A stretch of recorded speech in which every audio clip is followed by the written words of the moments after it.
Bacolod, basketball players nagbenta ng laro, sinuspende ng MPBL pati commentator na galit.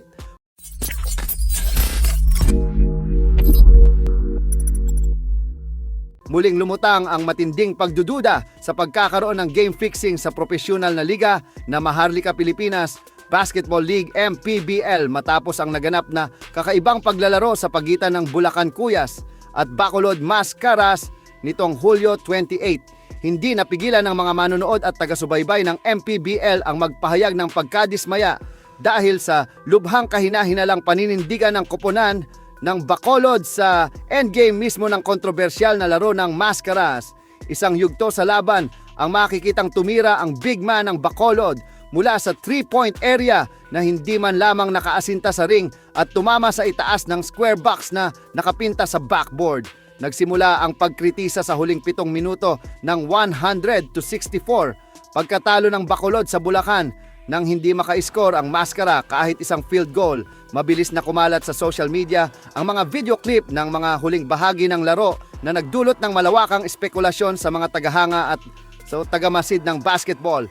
Kinwestiyon mismo ng komentarista ng MPBL na si Delph Tupas na nagmula rin sa Bacolod City ang opensa ng Mascaras sa broadcast matapos paulit-ulit na hindi nagamit ng koponan ang mga pagkakataon sa pag-score. Bacolod has been stuck at 64 for a while now. 64. Kailan ba yung last basket nila, coach? And they don't look like they want to score anymore. I know. Look at them. They're just walking. Wow. 7 minutes and 48 second mark ng fourth quarter, hindi nakakascore ang Bacolod. So magpipitong minuto na hindi sila nakakascore. Oh, scoreless. Ayun, naagaw pa. Oh my gosh. Here, you pass the ball here. Libre, oh. You're coaching now. Yeah, I'm playing. Ooh. Oh, kung kailan na hindi na kailangan ipasa, doon na pasa. Nauna nang natalo ang koponan sa 139-45.